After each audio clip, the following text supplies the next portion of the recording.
Heureux bonjour, chers frères et sœurs. Je viens donc de publier la première vidéo et le Seigneur nous montre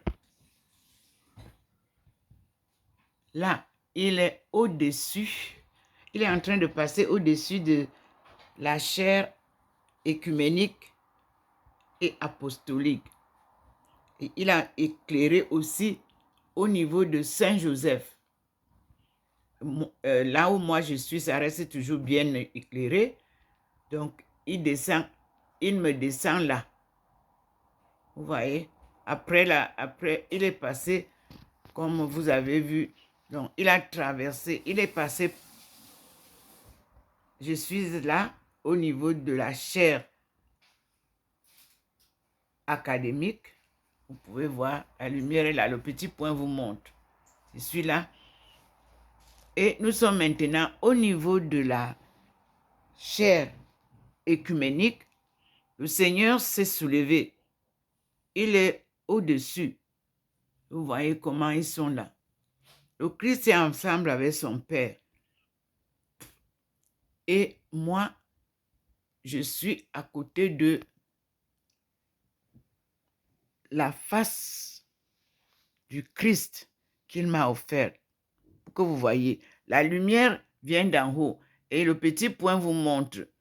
Puis, il a illuminé bien Saint Joseph, dont j'ai parlé à la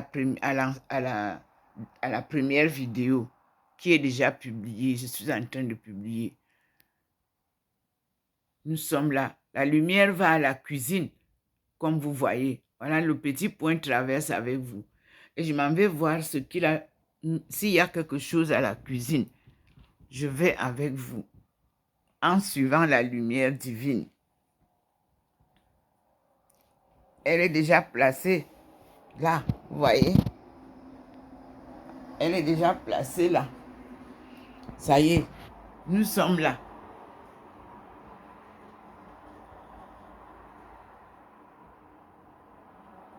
Le Seigneur nous montre à partir de la lumière divine, sa lumière divine, les croquis de sa main invisible.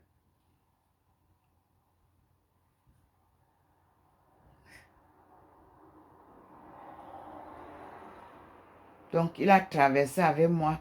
Il m'a amené à la cuisine en sautant la chaire écuménique et académique.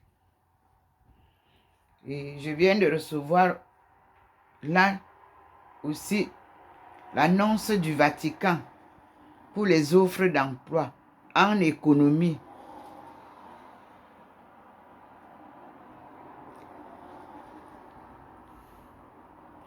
À Dieu la gloire, c'est lui qui choisira où je dois expérimenter mes connaissances en économie. Mais je vous dis qu'il a sauté la chaire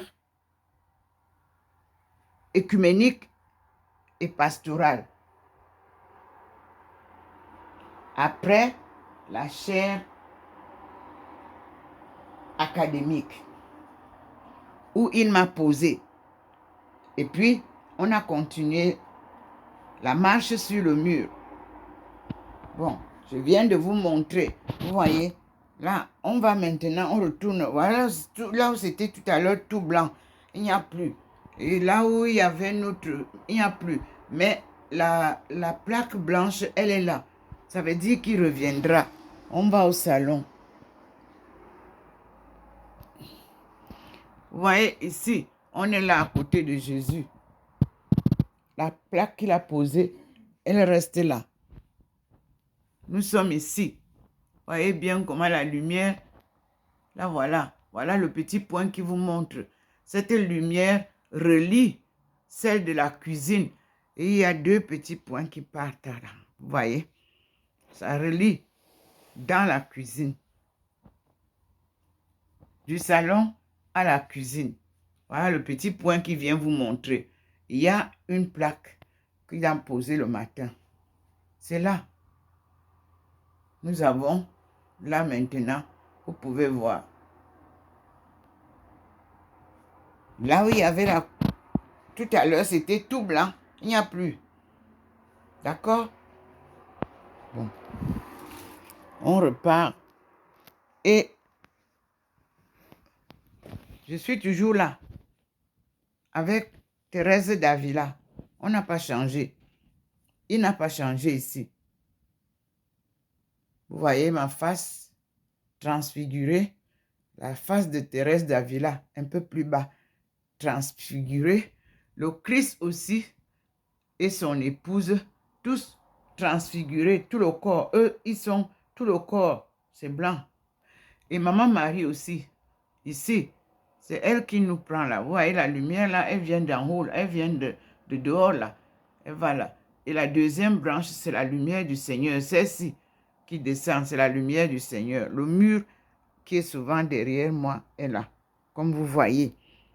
Maintenant, tout à l'heure, on avait une autre figure. Regardez maintenant ce qu'il y a. Figurine derrière l'arbre, pardon, le bananier. Voilà. Et nous avançons. Le mur est blanc. Là où je dois m'asseoir. Vous connaissez déjà ce coin. Et tout à l'heure, vous avez vu qu'il y avait une plaque blanche avant Maman Marie. Elle n'y est plus. Et Maman Marie, sa plaque est toujours là. Elle est présente. C'est elle qui nous accompagne. C'est la maman de tout le monde. Ève Nouvelle. On lui a donné le nom de Marie. Mais c'est Ève. Maintenant, vous voyez que nous sommes passés de là. Et on s'est arrêté là. Vous voyez, le petit point est venu vous montrer. Ici, c'est la chaire académique.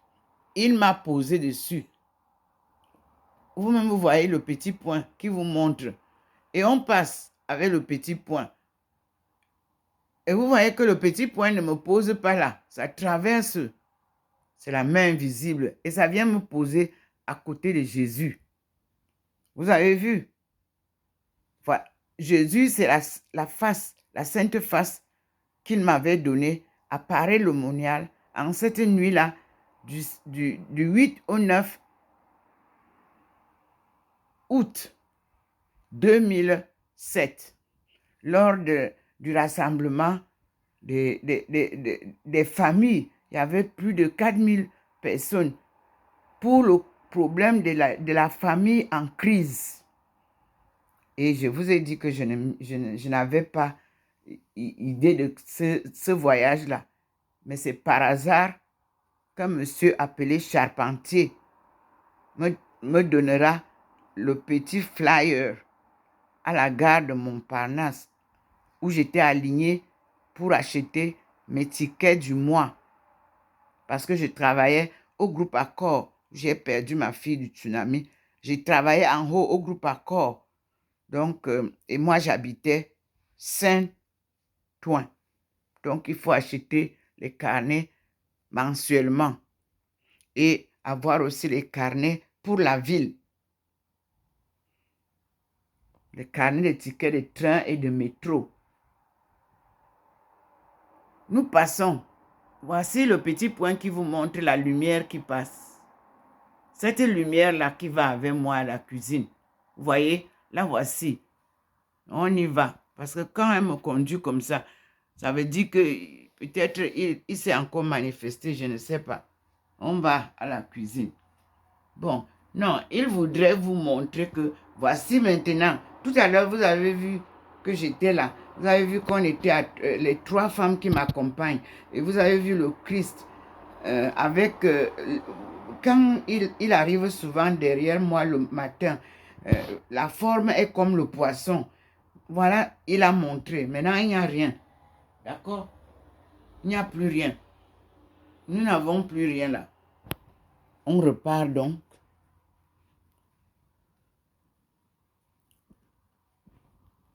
voilà les murs. La lumière est là. Voici la représentation de Joseph. Voilà mes deux enfants, paix à leur âme, qui sont décédés tout au long de ce chemin. Comme je vous ai dit que suivre Dieu, mes frères et sœurs, les souffrances, il y en a. Il a déjà fait quelque chose au mur. Observez là-bas. Il a placé sa lumière au mur. Tout à l'heure, on n'a pas vu de lumière là-bas. Vous avez vu? Il y a une lumière là. Donc, il va certainement se manifester. Ne vous occupez pas de ce qui est noir. C'est la tête de la moulinex pour écraser. Mais observez la lumière qui est posée là. Le petit point vient vous montrer. Voilà le petit point qui descend.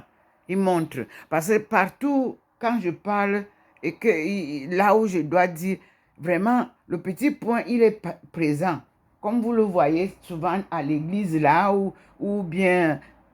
Mais ce qui me dérange, je parle du Vatican et je ne vois pas le petit point là descendre au Vatican. J'ai pris, je dis Seigneur, montre-toi au Vatican. Mes frères et sœurs, il ne m'a pas encore montré. Le signe, vous devriez déjà voir. Je suis en contact avec le Vatican tous les jours depuis que ce synode a commencé. Mais le Seigneur ne se manifeste pas. Je ne comprends pas. Mon Dieu.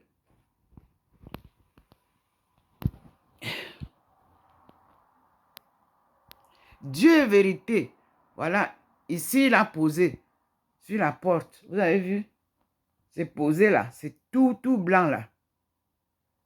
Parce que si la lumière doit éclairer, ça doit éclairer toute la maison, non? Non, il pose des plaques de sa lumière divine pour écrire avec sa main invisible et observer que Maman Marie est toujours là. Parce qu'aujourd'hui, on parle de la maman. Maman Marie, elle représente les femmes. On parle des femmes, mes frères et sœurs, qui ont été depuis 2000 ans mis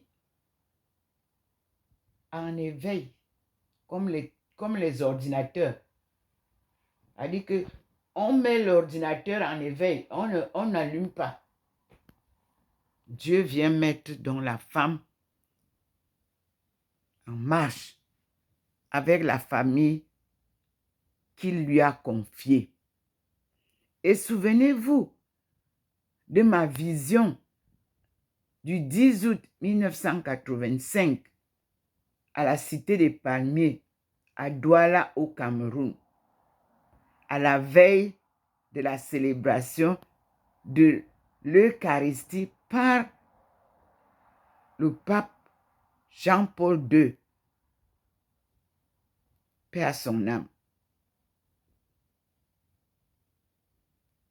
Souvenez-vous que je vous ai dit qu'une lumière m'a éclairé, elle ne m'éblouissait pas. Voici la lumière là.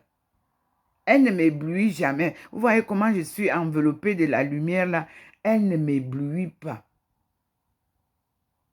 Et cette lumière là est celle à travers laquelle Dieu me parle.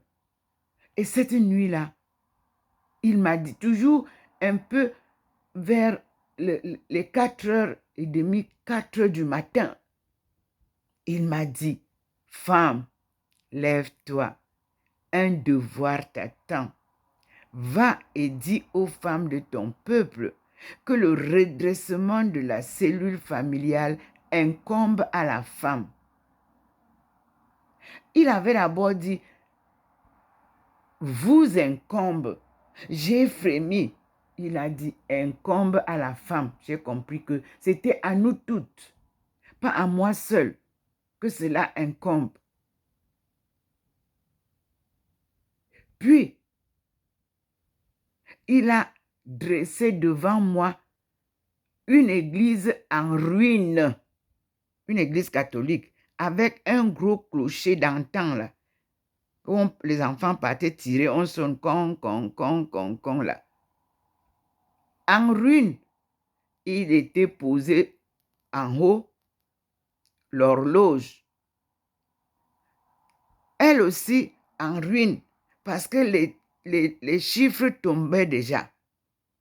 Et la flèche courte était posée sur le 12 et la flèche longue était posée sur le 6. Ça veut dire, je m'excuse, le 12, la petite flèche était posée sur 6, excusez-moi. Et la longue flèche était posée sur 12, ça veut dire 6 heures. Il m'a dit, c'est à cette heure que tu prieras pour toutes les familles du monde.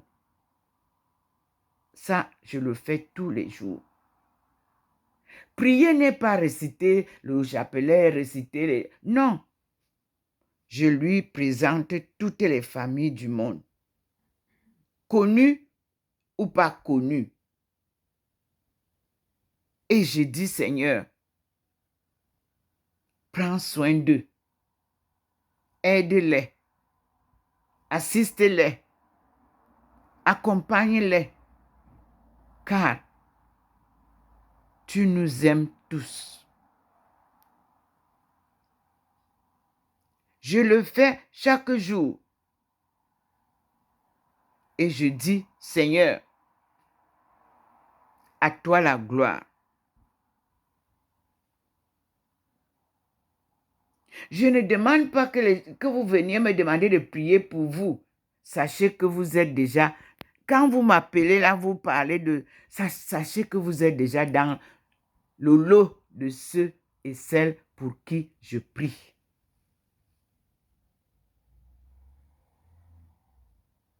Moi, je ne vous appellerai jamais que venez, je vais prier pour vous. Non, non, non, non, non, non, non. Il m'a donné un devoir, à moi de le réaliser tel qu'il me l'a donné. Et le résultat est là. Nous sommes maintenant face à sa présence dans la maison. Vous voyez maintenant sur la porte de l'entrée, il a placé aussi sa lumière.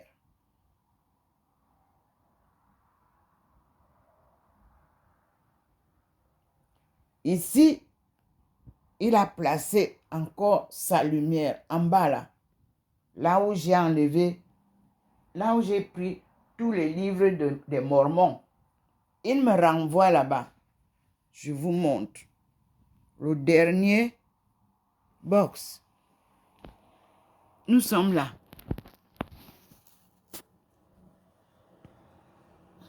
Le petit point vient vous montrer. Je suis là. Nous sommes à 2. Là, vous pouvez voir. Le Seigneur est merveilleux. Voilà. Et ici, vous avez les livres de Mormon. Voici, j'ai mis dans un panier. Et ce qui est sur la table aussi. Et ensemble, nous allons découvrir quelque chose. Je vais ouvrir, comme il vient de m'envoyer, sur le livre, sur Mormon. Je vais ouvrir spontanément le livre de Mormon. Vous voyez la cuisine, je vous ai dit, c'est là qu'il a flashé. Alors, je m'assieds et je nous ouvre un des livres de Mormon. Seigneur, parle-nous. Me voici, et je nous place le téléphone là, au même endroit. Et je prends le livre de Mormon. Le plan du salut. C'était ça les petits bouts qu'ils m'ont donnés. Et je vous lis. Qu'est-ce que le plan de salut? Je vous donne la réponse selon Mormon. Le plan du salut, c'est le plan de Dieu pour que ses enfants soient heureux. L'élément essentiel en est l'expiation de Jésus-Christ. Si vous suivez les enseignements de Jésus-Christ, vous connaîtrez la paix intérieure durable dans cette vie et la vie éternelle après la mort. D'où est-ce que je viens? C'est la question que nous tous, chacun se pose. Et voici la réponse. Votre vie n'a pas commencé à votre naissance et ne prendra pas fin avec la mort.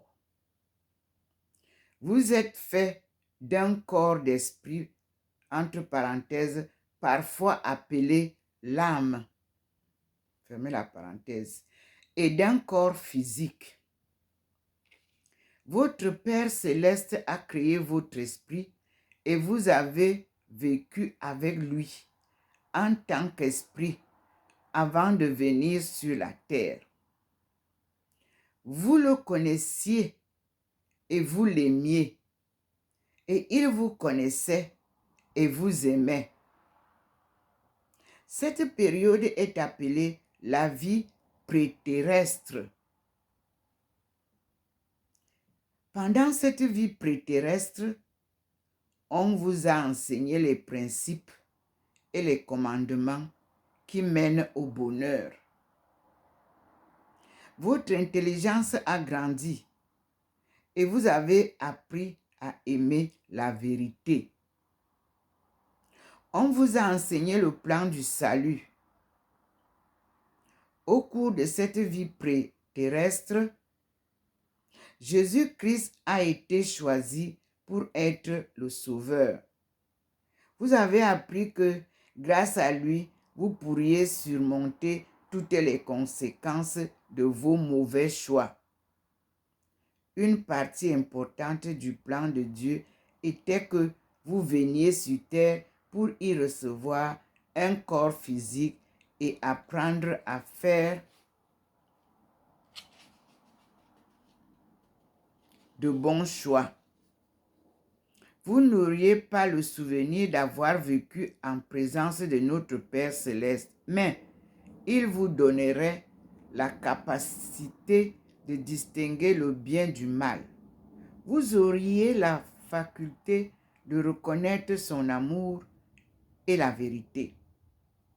Par expérience, au pluriel, et vos épreuves, vous pourriez apprendre à choisir le bien continuellement. Avec l'aide de Jésus-Christ, vous seriez en mesure de retourner vivre avec votre Père céleste après votre vie sur terre. Quand votre vie préterrestre, dans votre vie préterrestre, vous avez appris que ce n'est qu'en choisissant de suivre le plan de Dieu que vous pourriez obtenir. Il a signalé. Je vous montre avant que je n'avance. Il est présent, le Seigneur. Là, c'est une première. Vous avez vu? Il est là. En haut, comme nous marchions, je vous ai dit tout à l'heure, mais ici, il se présente au niveau de la croix de Jésus dont je parle, dont Maman nous parle. Je continue la lecture en fixant l'image. Je reprends donc, dans votre vie préterrestre, vous avez appris que ce n'est qu'en choisissant de suivre le plan de Dieu que vous pourriez obtenir une paix durable et la satisfaction dans cette vie et dans l'éternité. Parce qu'il vous aime.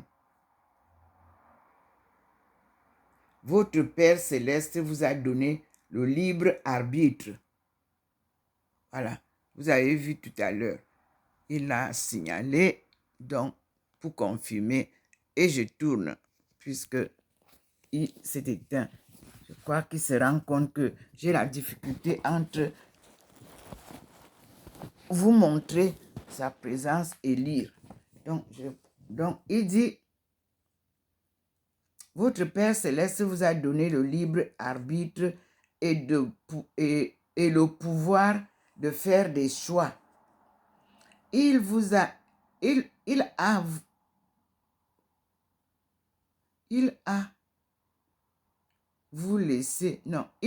laissé choisir de suivre son plan et le Seigneur Jésus-Christ. Satan, un des enfants d'Esprit de Dieu, s'est rebellé contre notre Père céleste et n'a pas accepté son plan. Il voulait nous obliger à faire sa volonté. Malheureusement, de nombreux enfants de notre Père céleste ont choisi de suivre Satan.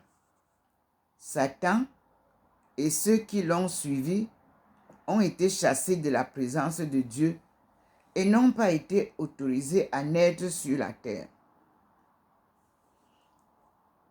Ils continuent d'exister en tant qu'esprit.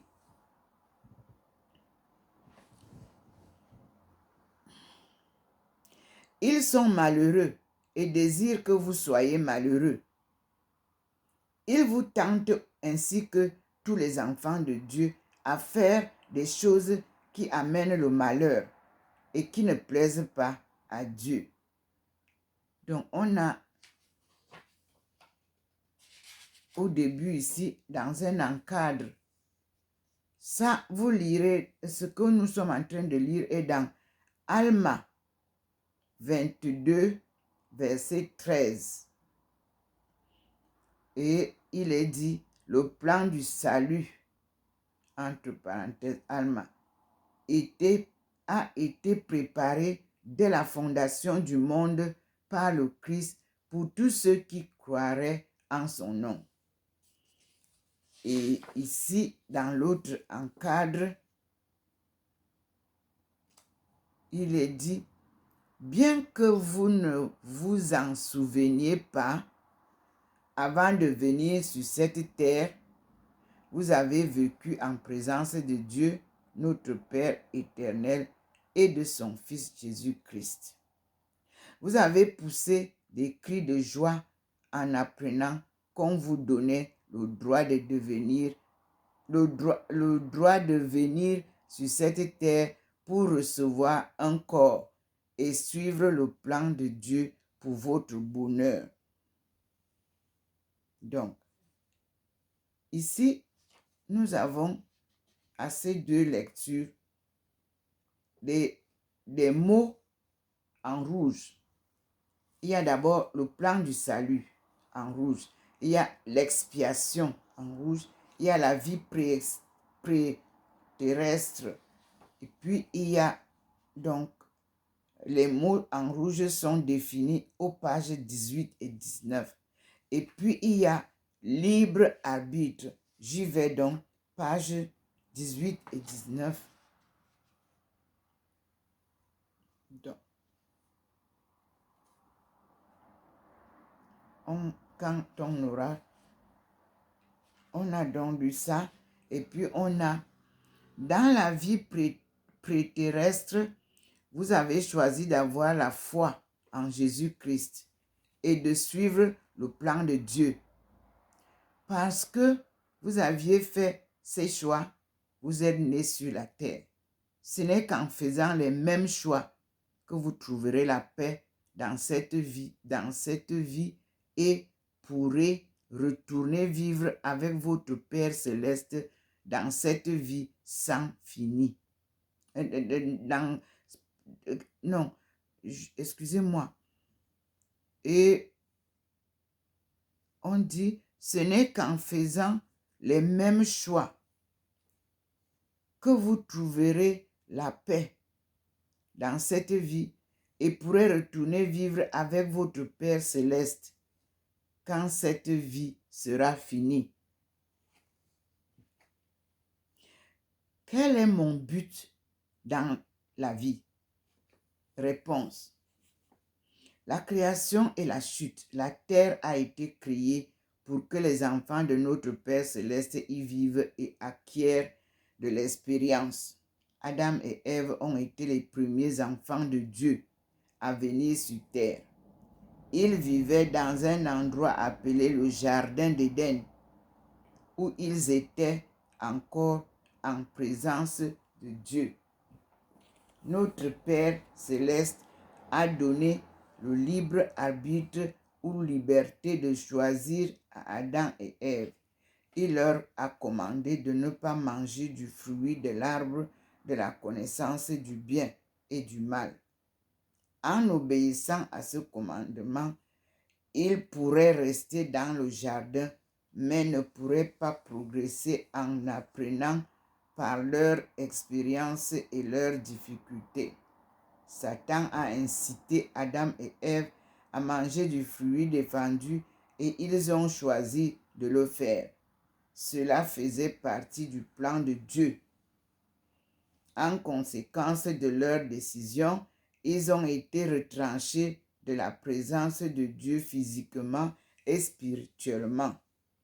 Ils sont devenus mortels, c'est-à-dire sujets au péché et à la mort. Ils ne pouvaient plus retourner à Dieu sans son aide. Leur séparation physique et spirituelle avec Dieu est appelée la chute. Notre Père céleste a envoyé ses anges et le Saint-Esprit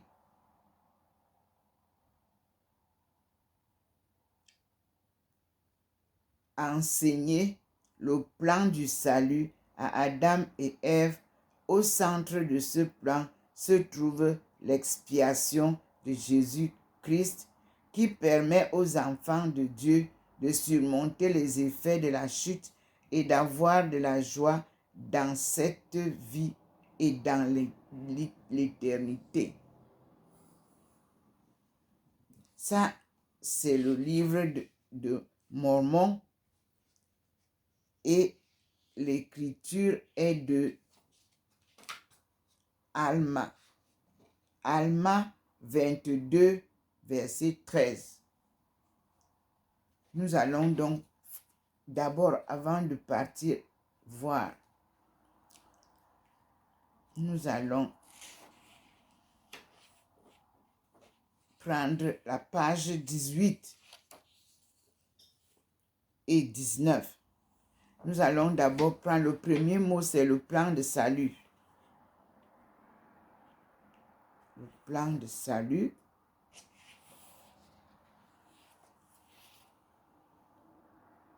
Alors, qu'est-ce que c'est que le salut? Le salut, c'est la délivrance du péché et de la mort. C'est par l'expiation de Jésus-Christ que le salut est possible.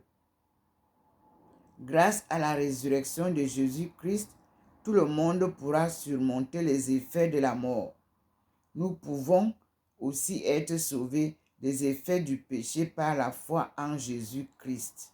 Cette foi se manifeste par une vie de repentir, d'obéissance aux lois et aux ordonnances de l'Évangile et par le service rendu au Christ.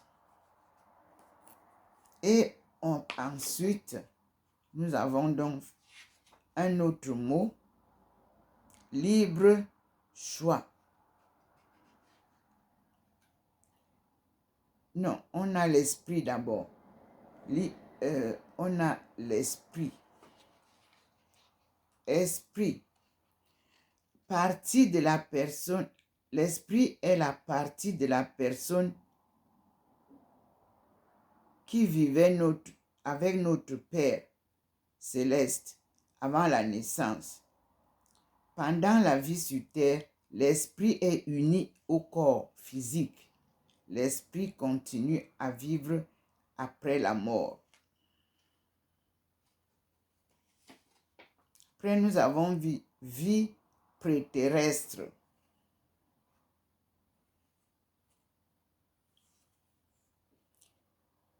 Vie préterrestre. Notre vie avant de naître sur la terre. C'est ce qu'on appelle vie préterrestre. Dans notre vie préterrestre, nous étions en présence de notre Père céleste en tant qu'enfants d'esprit. Nous n'avions pas de corps physique. Puis, maintenant, ayant lu ça, nous passons à la suite qui nous donne libre arbitre. Qu'est-ce que c'est? On va voir libre arbitre.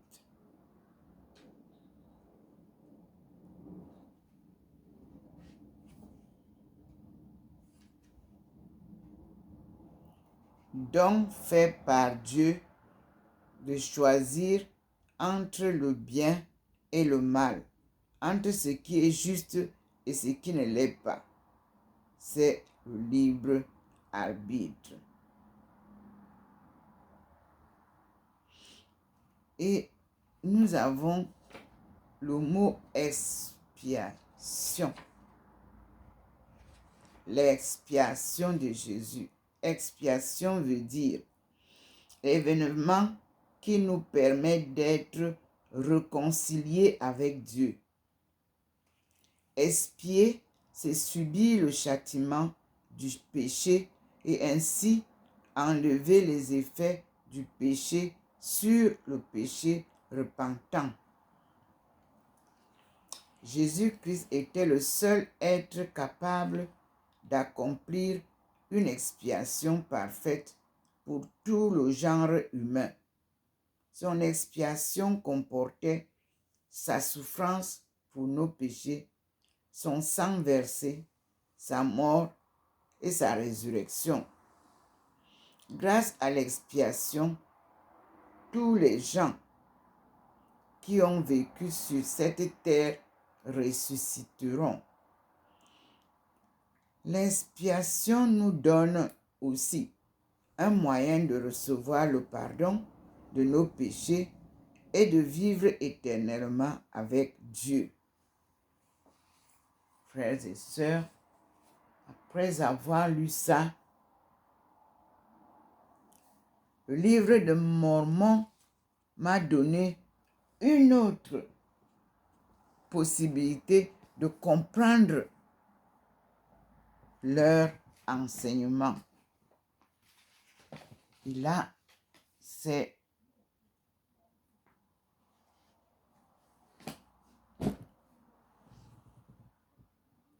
the restoration of the gospel of Jesus Christ. Je prends ça en français, ne vous inquiétez pas, parce que nous sommes en français.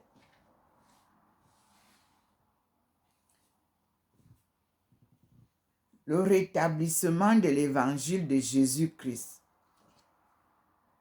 Nous avons vu le plan de salut.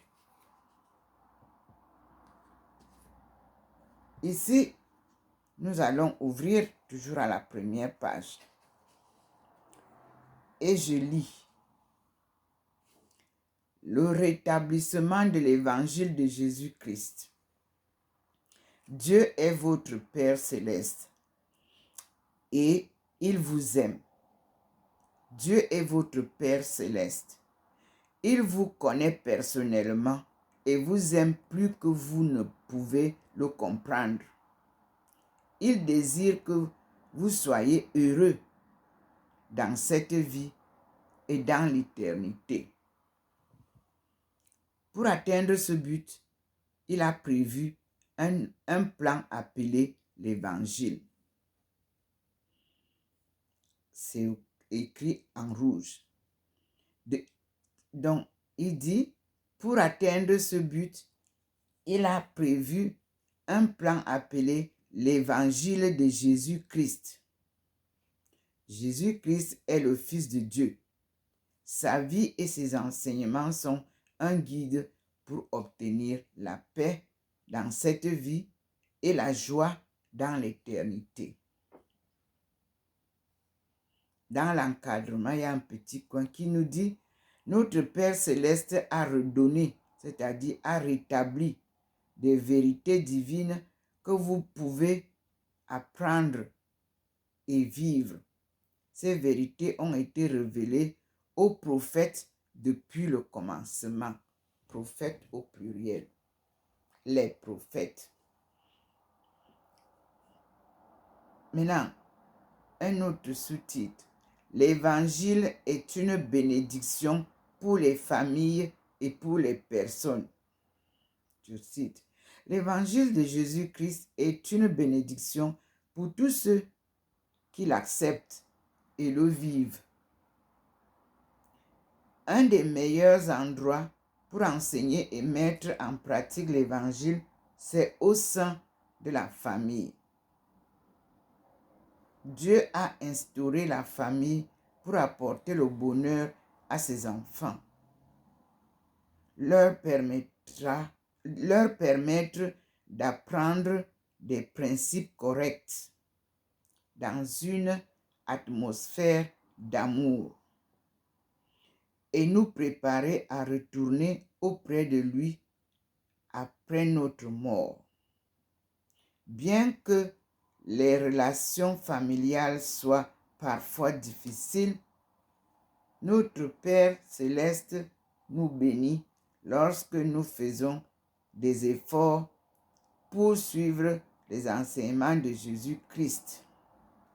Ces enseignements nous aident à fortifier notre famille. Troisième point. Notre Père céleste révèle son évangile. Je cite. Dans son plan, Dieu choisit des prophètes comme Adam, Noah, Abraham et Moïse. Les prophètes.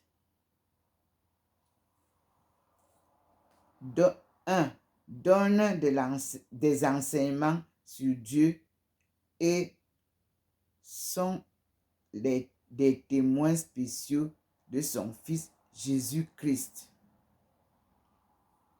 Deuxième point, reçoivent des révélations en rouge, et des instructions de la part du Seigneur.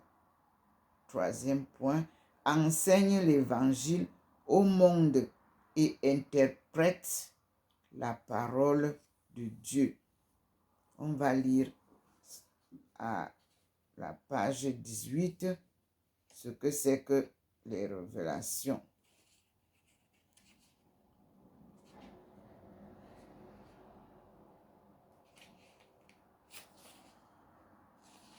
Page révélation. Et il y a d'abord rétablissement qu'il faut savoir. Remise de quelque chose à l'état où elle était, après que la vérité et l'autorité ont été perdues sur la terre. L'évangile a été rétabli par l'intermédiaire de Joseph Smith, le prophète. Le rétablissement diffère de la réforme.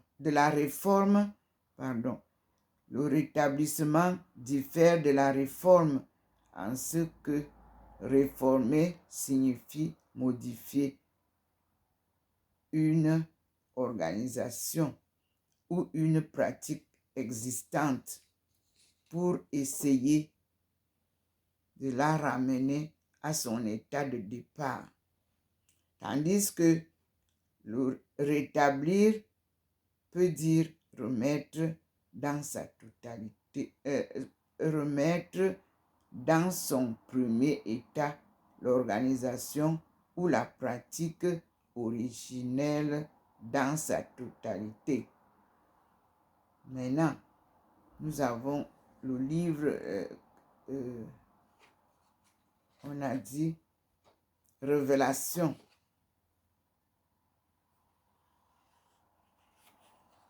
Révélation, communication entre Dieu et ses enfants, habituellement par l'intermédiaire du Saint-Esprit.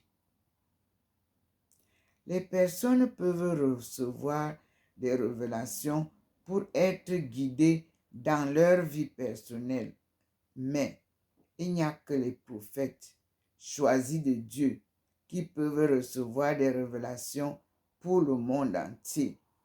La révélation se manifeste de diverses façons, mais le plus souvent, c'est par les pensées, le sentiment et l'incompréhension. Non, l'impression. Je reprends. La révélation se manifeste de diverses façons, mais le plus souvent, c'est par les pensées, les sentiments et les impressions.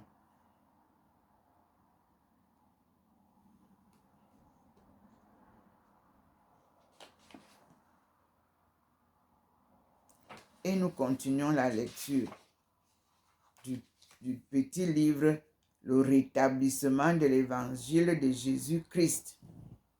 Il est dit, les prophètes reçoivent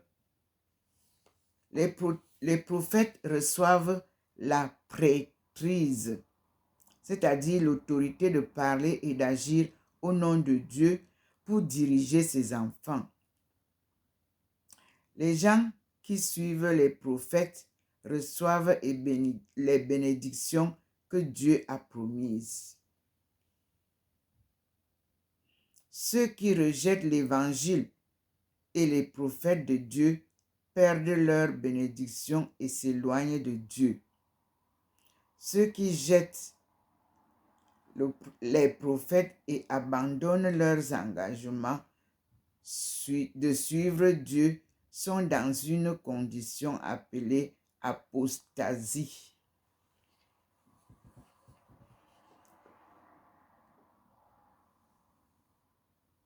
Bien que bon nombre des enfants l'aient rejeté ainsi que ses prophètes de manière répétée, notre Père céleste continue d'aimer ses enfants. Il veut que nous ayons tout ce dont nous avons besoin pour être heureux maintenant et retourner auprès de lui après la mort. Les Écritures révèlent que essayez constamment de tendre la main à ses enfants, même si nous n'écoutons pas toujours. 1. Il est dit, des vérités révélées ont été perdues parce que les gens ont rejeté les prophètes. 1. Dieu choisit un prophète. 2. Le prophète enseigne l'évangile et dirige le peuple. 3. Dieu bénit les gens.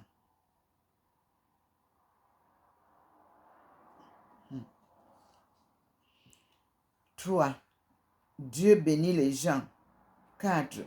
Peu à peu, les gens ne tiennent pas compte des enseignements du prophète ou y désobéissent. Finalement, ils rejettent le prophète et ses enseignements et tombent dans l'apostasie. 5. À cause de l'apostasie, les gens perdent la connaissance de l'évangile. L'autorité de la prêtrise est retirée du milieu d'eux. 6. Lorsque le moment est propice et que les gens sont à nouveau prêts à le suivre, Dieu choisit un autre prophète, rétablir la prêtrise et l'Église, puis dit au prophète d'enseigner l'Évangile.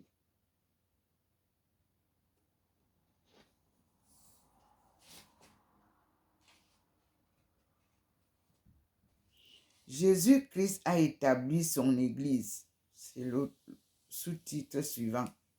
Depuis la création, les enfants de Dieu ont attendu la venue du Sauveur Jésus-Christ. Comme il l'avait promis, notre Père Céleste a envoyé son Fils Jésus-Christ sur la terre voici plus de 2000 ans. Jésus-Christ a vécu une vie parfaite et sans péché. Il a établi son Église, a enseigné son évangile et a fait nombreux miracles. Il a choisi 12 hommes, parmi lesquels Pierre, Jacques et Jean, pour être ses apôtres. Il les a instruits et leur a donné l'autorité de la prêtresse pour enseigner en son nom et pour accomplir ses ordonnances sacrées comme le baptême. Quand Jésus a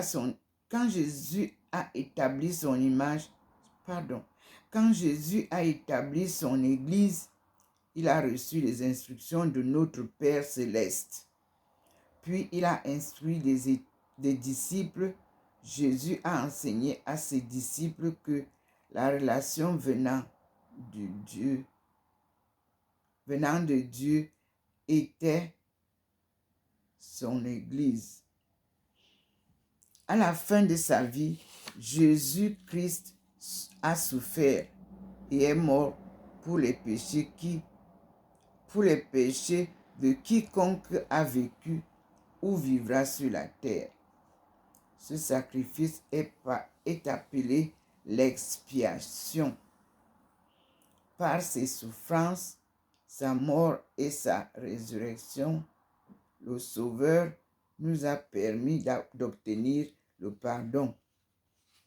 Les gens qui ont foi en lui, qui se repentent et respectent ses commandements, reçoivent le pardon de leurs péchés et sont remplis de paix et de joie.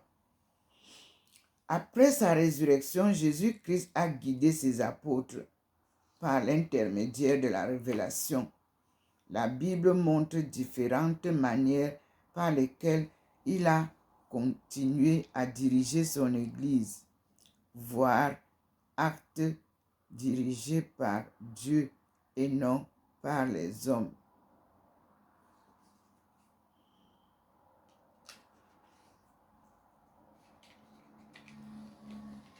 La grande apostasie. Après la mort de Jésus-Christ, les méchants ont persécuté et tué de nombreux membres de l'Église. D'autres membres de l'Église se sont éloignés peu à peu des principes enseignés par Jésus-Christ et ses apôtres. Les apôtres ont été tués et l'autorité de la prêtrise comme aïe aïe aïe.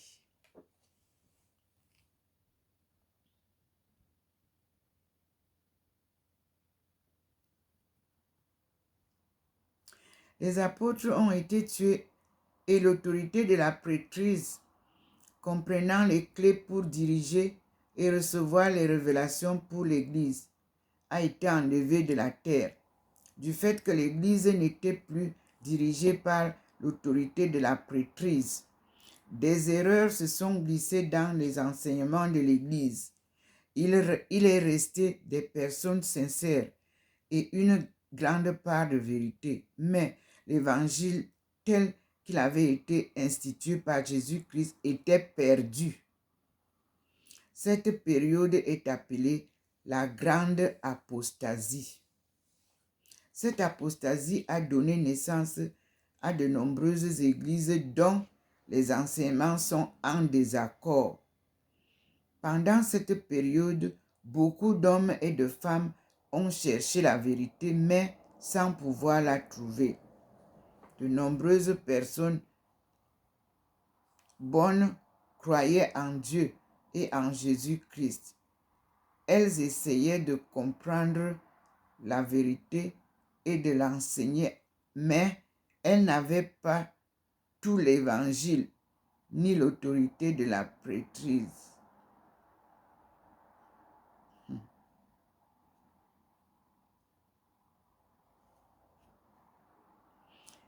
Il en est résulté que chaque génération a hérité d'un état d'apostasie, car les gens étaient influencés par ce que les générations précédentes avaient transmis, y compris les changements dans l'évangile du Christ.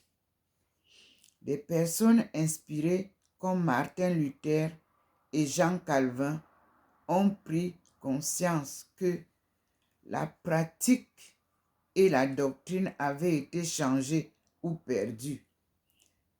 Elles ont tenté de réformer les églises auxquelles elles appartenaient, mais hélas, sans l'autorité de la prêtrise, l'évangile du Christ ne pouvait pas être ramené à la forme originelle. Le rétablissement était nécessaire.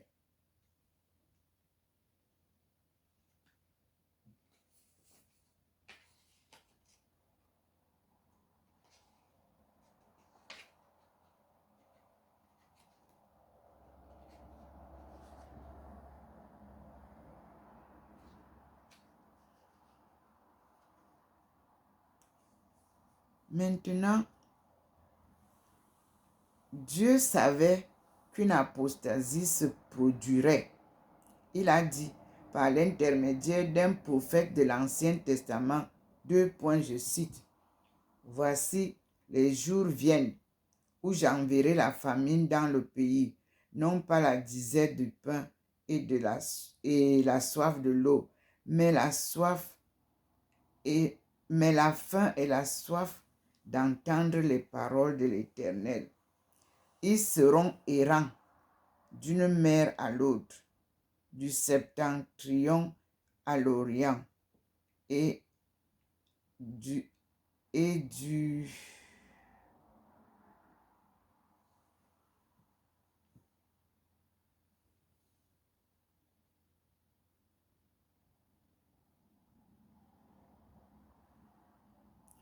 Ils iront çà et là pour chercher la parole de l'Éternel et ils ne la trouveront pas. Vous lirez dans Amos 8, versets 11 à 12.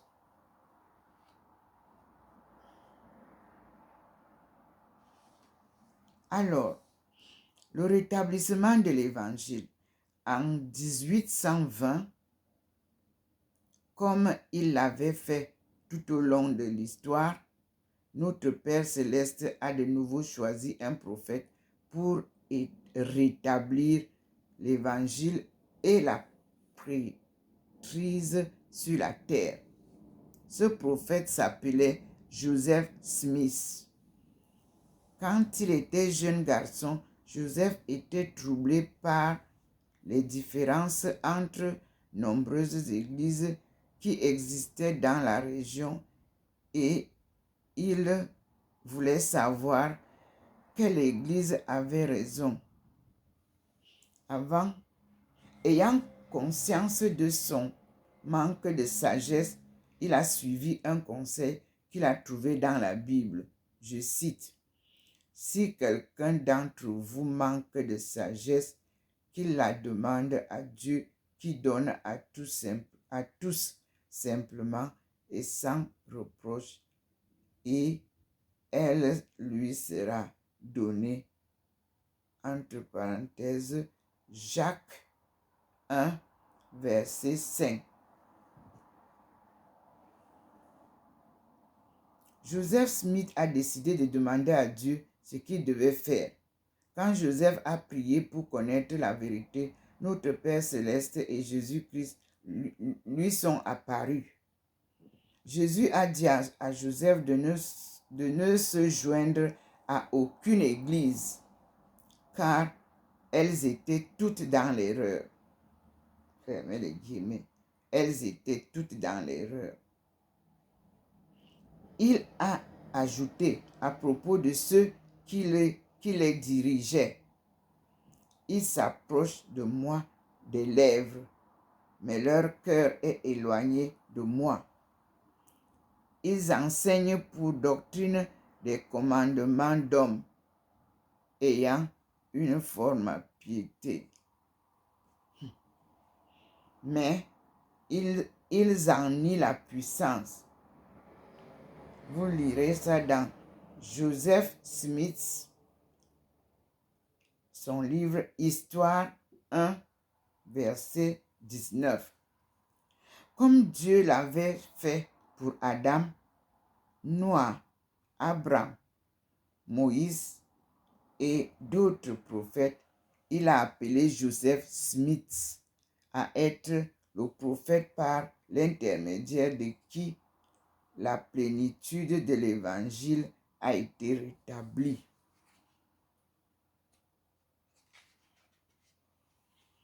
Le rétablissement de la prêtrise. Page 12. Le rétablissement de la prêtrise en 1829. Joseph Smith a reçu la même autorité de la prêtrise de Jésus-Christ que Jésus-Christ avait donnée à ses apôtres. Jean-Baptiste, qui avait baptisé Jésus, est apparu à Joseph Smith et lui est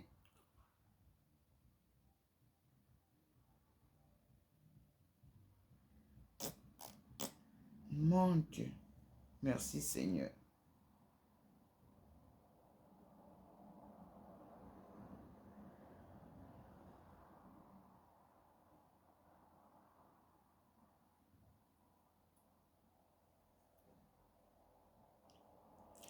En 1829, Joseph Smith a reçu la même autorité de la prêtrise que Jésus-Christ avait donné à ses apôtres. Jean-Baptiste, qui avait baptisé Jésus, est apparu à Joseph Smith et lui a conféré la prêtrise d'Aaron, ou moindre prêtrise. Pierre, Jacques et Jean, trois des premiers apôtres de Jésus-Christ, sont apparus plus tard à Joseph Smith et lui ont conféré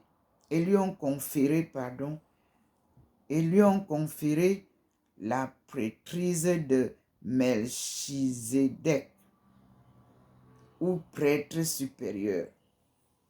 Après avoir reçu l'autorité de la prêtrise, Joseph Smith a reçu le commandement d'organiser de nouveau l'Église de Jésus-Christ sur la terre. Par son intermédiaire, Jésus-Christ a de nouveau appelé 12 apôtres.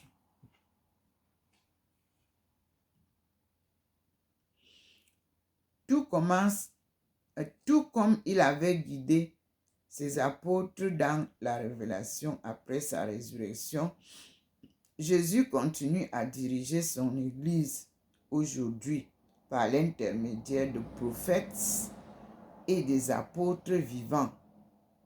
Le président de l'Église de Jésus, des saints des derniers jours, est prophète choisi par Dieu.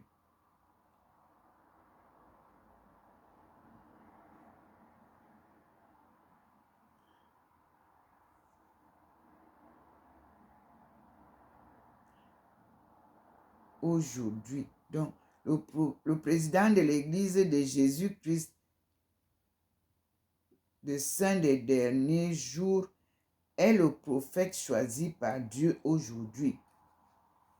Lui, ses conseillers et les 12 apôtres détiennent autorité de la prêtrise qu'ont détenu tous les prophètes et les apôtres d'aujourd'hui.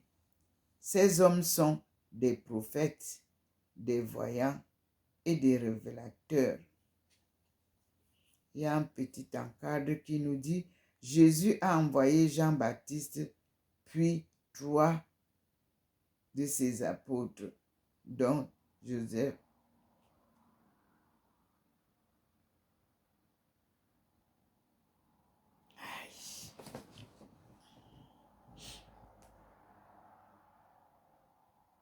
Jésus-Christ a envoyé Jean-Baptiste, puis 3 de ses apôtres, donné à Joseph Smith l'autorité de la prêtrise. Tout comme il avait guidé ses apôtres par la révélation, après sa résurrection, Jésus continue à diriger son Église aujourd'hui par l'intermédiaire des prophètes et d'apôtres vivants. Le président de l'Église de Jésus-Christ, le Saint des derniers jours, est le prophète choisi par Dieu aujourd'hui. Lui, ses conseillers et les 12 apôtres détiennent l'autorité de la prêtrise qu'ont détenu tous les prophètes et les apôtres d'autrefois. Ces hommes sont des prophètes, des voyants et des révélateurs. Nous sommes à la page 12. Et l'encadre nous dit, Jésus-Christ a envoyé Jean-Baptiste, puis 3 de ses apôtres, donné à Joseph Smith l'autorité de prêtrise. Voyons donc, premièrement, prêtrise d'Aaron. Toujours à la page 18 et 19. Prêtrise.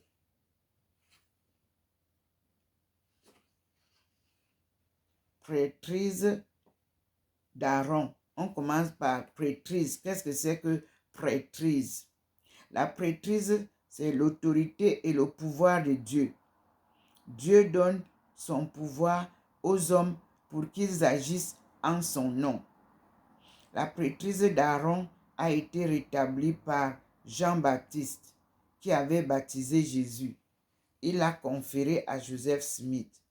La prêtrise de Melchizedek a été rétablie par Pierre, Jacques et Jean, 3 des apôtres de Jésus. Maintenant, que veut dire la prêtrise de Melchizedek ou prêtre supérieur, ainsi appelé d'après Melchizedek, grand prêtre et roi fidèle de l'Ancien Testament dans la Bible. Merci. Maintenant, prêtrise d'Aaron.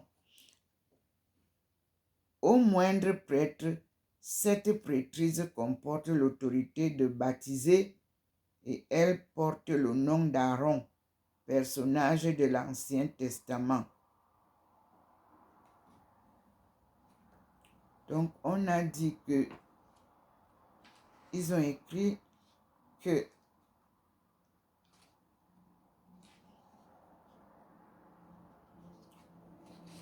révélation veut dire communication entre Dieu et ses enfants, habituellement par l'intermédiaire du Saint-Esprit. Les personnes peuvent recevoir des révélations pour être guidées dans leur vie personnelle, mais il n'y a que les prophètes choisis de Dieu qui peuvent recevoir des révélations pour le monde entier. La révélation se manifeste de diverses façons, mais le plus souvent, c'est par les pensées, les sentiments et les impressions. Merci Seigneur.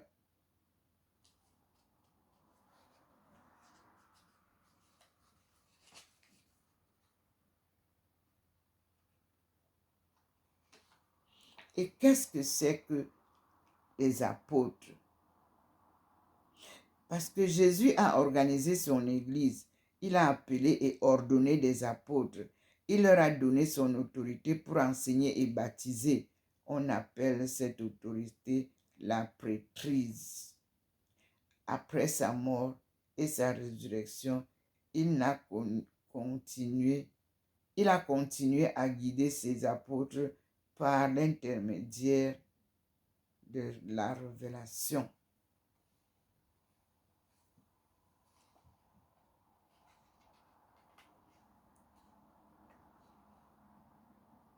Prêtrise, donc, Nous avons bien compris.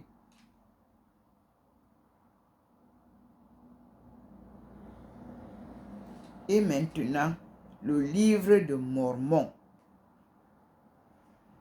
Dans le cadre de rétablissement de l'Évangile, Dieu a fait paraître le livre de Mormon, un autre témoignage de Jésus-Christ. Par le pouvoir de Dieu, Joseph Smith a traduit ce livre à partir d'annales anciennes gravées sur les plaques d'or. Le livre de Mormon est le compte rendu des relations de Dieu avec les anciens habitants de l'Amérique et contient la plénitude de l'évangile éternel. Fermez les guillemets. C'est Introduction au livre de Mormon. Le livre de Mormon était témoin puissant de Jésus-Christ. Il nous aide à comprendre ses enseignements, y compris ceux donnés dans la Bible. Le livre de Mormon est une preuve convaincante du rétablissement de l'Évangile par l'intermédiaire de Joseph Smith. Vous pouvez savoir par vous-même que le livre de Mormon est vrai. Pour cela, vous devez le lire, méditer et méditer sur son message et désirer savoir s'il est vrai. Vous devez demander à votre Père céleste de vous confirmer que c'est sa parole. Si vous le faites, il vous révélera par le Saint-Esprit que c'est. Si vous savez que le livre de Mormon est vrai, vous saurez aussi par le pouvoir du Saint-Esprit que Joseph Smith était un prophète de Dieu, que l'évangile de Jésus-Christ a été rétabli par son intermédiaire et que l'Église de Jésus-Christ des saints des derniers jours est dirigée aujourd'hui par un prophète et des apôtres. Comment le savoir? À la page 16, nous avons la réponse. Vous pouvez savoir que ce message est vrai si vous demandez à votre Père céleste par la prière. Vous pouvez recevoir une réponse de lui par le Saint-Esprit. Le Saint-Esprit est aussi appelé l'Esprit de Dieu et l'un de ses rôles est de témoigner ou d'attester de la vérité. Cette connaissance peut se manifester de manière miraculeuse et changer la vie, mais en général, elle s'exprime par une certitude tranquille, sans démonstration spectaculaire de la puissance de Dieu. Le Saint-Esprit confirme la vérité par les sentiments, des pensées et des impressions, comme la Bible l'enseigne. 2 points. Ouvrez les guillemets. Le fruit de l'esprit, c'est l'amour, la joie, la paix, la patience, la bonté. On a dit, le fruit de l'esprit, c'est l'amour, la joie, la paix, la patience, la bonté, la bénignité, la fidélité, la douceur, la tempérance. Vous lirez ça dans Galates 5, versets 22-23 de la Bible. Ces sentiments viennent du Saint-Esprit et sont une révélation qui vous est donnée personnellement, que l'évangile de Jésus-Christ rétabli par l'intermédiaire de Joseph Smith est vrai. Vous devez ensuite choisir si vous allez vivre conformément à la connaissance que vous avez reçu. Ici, on me dit à la fin, par la prière sincère, vous pouvez connaître la vérité. Et dans l'encadre, qui est un petit encadre qui est là, il est dit, comment dois-je prier?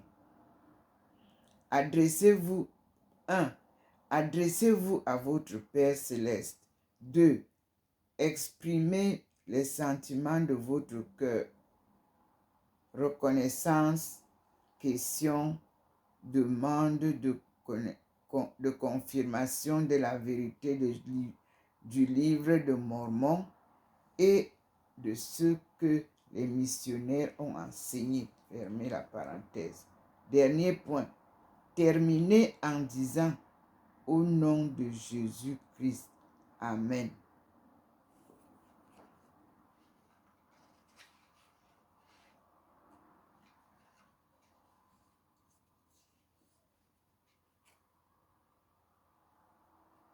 Je crois que nous avons pris les points essentiels.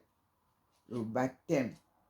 Le baptême, étape essentielle pour recevoir le pardon de nos péchés. Par le baptême et la confirmation par l'autorité de la prêtresse, nous devenons membres de l'Église de Jésus-Christ des saints et je crois qu'il va falloir... Bon, le baptême, étape essentielle pour recevoir le pardon de nos péchés. Par le baptême et la confirmation, par l'autorité de la prêtrise, nous devenons membres de l'Église de Jésus-Christ des saints des derniers jours. Le baptême se fait par immersion, ce qui veut dire que la personne qui est baptisée est rapidement immergée dans l'eau. Le baptême montre que nous sommes disposés à suivre l'exemple du Christ, et à faire des alliances avec Dieu. Merci Seigneur. Il y a un mot aussi, ordonnance. Ordonnance veut dire acte formel et sacré accompli par l'autorité de la prêtrise. Un exemple en est le baptême. Merci Seigneur. Voici donc à l'entame ce que le Seigneur nous introduit. Et nous sommes servis. Nous sommes vraiment servis. Et nous disons, je suis enfant de Dieu.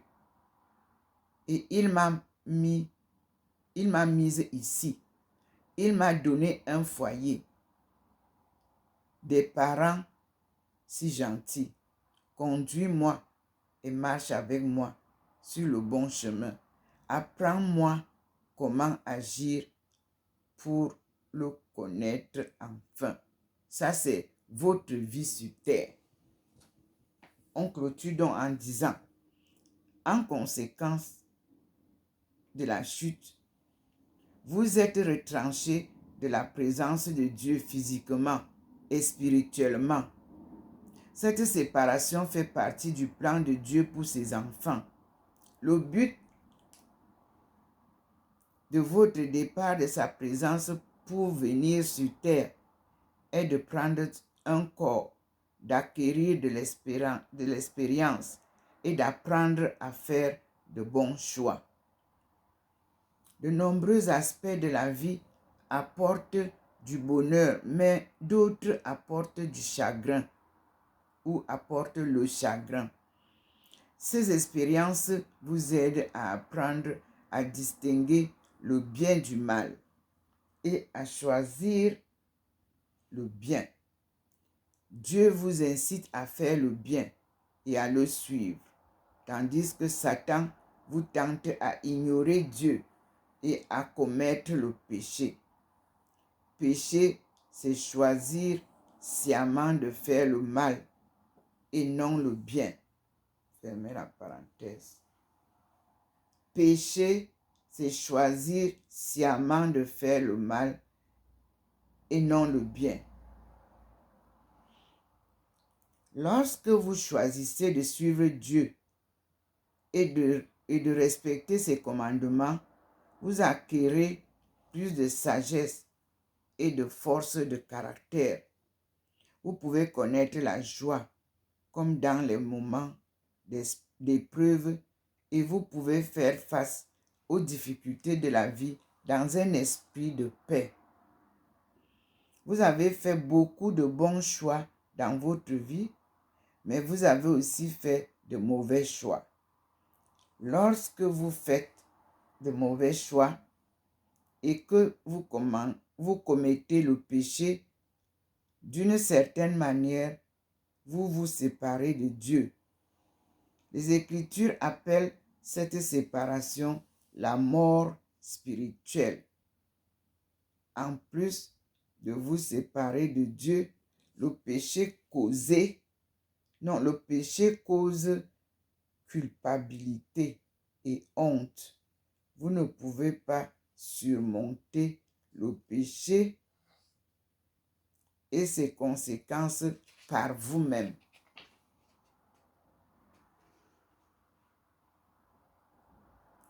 Le sacrifice expiatoire de Jésus. Parce que votre Père céleste vous aime, il a envoyé son Fils Jésus-Christ payer pour vos péchés. Ces paiements font partie de l'expiation de Jésus-Christ. Jésus-Christ a souffert volontairement pour vos péchés, vos douleurs, vos malheurs.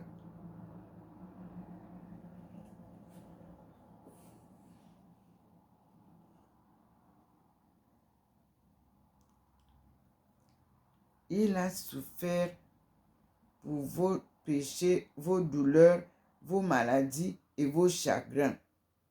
Par sa grâce et sa miséricorde, il peut vous aider dans vos épreuves et vous libérer de la culpabilité et de la honte qui résulte de vos péchés. En payant pour vos péchés, Jésus ne supprime ni votre libre arbitre, ni votre responsabilité personnelle. Il ne vous rendra pas pur contre votre gré. Pour recevoir son aide et sa force, vous devez exercer votre foi en lui. Vous repentir, être baptisé, recevoir le Saint-Esprit et choisir de suivre les enseignements pour le reste de votre vie. Si vous acceptez l'expiation, vous ressentez l'amour de Dieu et il vous aidera à supporter les épreuves. Vous connaîtrez la joie, la paix et la résurrection. Non. Vous connaîtrez la joie, la paix et le réconfort. Tout ce qui semble injuste dans cette vie peut être corrigé par l'expiation de Jésus-Christ et par la miséricorde et l'amour de notre Père céleste. L'expiation est l'élément essentiel du plan de salut. Où irai-je après cette vie? Du point de vue terrestre, la mort physique peut apparaître comme une fin. Mais en réalité, c'est un commencement, une étape dans le plan de notre Père céleste. Quand vous mourrez, votre esprit quittera votre corps physique et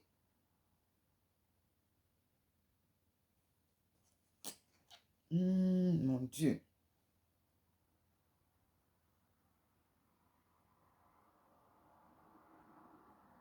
Quand vous mourrez, votre esprit quittera votre corps physique et ira dans le monde des esprits, qui est un lieu d'apprentissage et de préparation. Dans le monde des esprits, le souvenir de cette vie vous restera. Le Sauveur a souffert pour nos péchés dans le jardin de Gethsémani.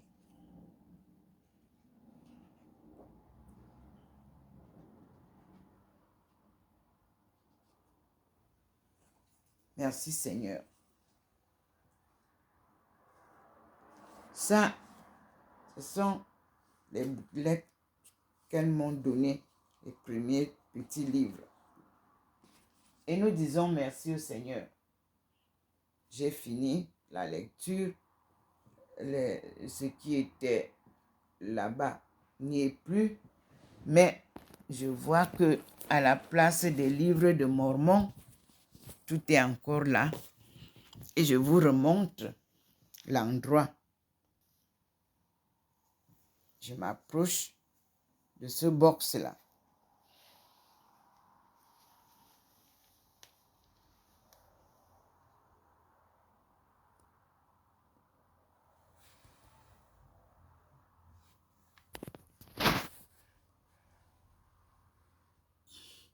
Je crois que vous voyez des figurines là. À Dieu la gloire. C'est lui qui nous enseigne. Tout ce que je vous dis vient de lui. Et lui-même chacun va regarder cette photo et méditer et voir ce que je vois. À lui la gloire. Voilà le mur. Il n'y a plus rien, sauf là où je suis, la lumière est descendue. Là où Maman Marie est, la lumière reste fixe. Et sur le mur où je suis assise, vous voyez que tout est blanc. Puis, ma face transfigurée est celle de Thérèse d'Avila. Nous sommes là. Et le couple saint, Jésus-Christ et Marie de Magdala, que le Seigneur nous fait voir ici derrière, comme au jour de leur mariage. Regardez vous-même, c'est magnifique. Parce que je crois d'antan, on avait un grand parasol au-dessus des mariés. J'ai souvent vu ça parfois. Et voilà Saint-Louis. Le ciel est nuageux, mais le Seigneur, lui, il fend les nuages pour venir voir sa fille, lui donner les enseignements qu'il lui faut pour vous parler, pour vous transmettre. Voici le scintillement. Vous voyez, le petit point est venu déjà là. Ici, c'est le scintillement du Seigneur. Ce n'est pas le vent. Là, voilà le petit point au niveau du pot. Vous voyez? Ce n'est pas le vent. Ici, le scintillement d'en bas, c'est le scintillement du Seigneur. Et vous avez là, vous voyez comment la ville, puisqu'on rentre en hiver là, vous comprenez qu'il fait très froid. Et voilà la nuée blanche qu'il nous montre. Nuée de protection. Voici le petit point qui vient là pour vous montrer la nuée. Là, voilà le petit point. Vous pouvez voir. Voilà. Il vous montre la nuée blanche. Celle qui sépare la maison de sa servante et le jardin qui est traversé par la venue du général de Gaulle. C'est là où le Seigneur descend. Il badigeonne. il met la protection dessus. Et vous pouvez voir. Avec Dieu, tout est clair. Voilà le petit point. Et me voici devant lui. Et je vous dis, mes frères et sœurs, soyez bénis. Prenez la lumière divine que le Seigneur nous donne. Un baume qui vous calme, qui vous donne la paix et des bonnes idées et qui chasse les mauvaises idées. Un baume qui vous rassure, même quand vous êtes égaré. Dites-vous, Seigneur, tu es mon rocher sur lequel je m'appuie. Je compte sur toi. Il viendra.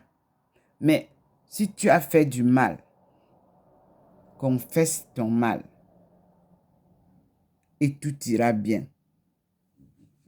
Alléluia. Amen.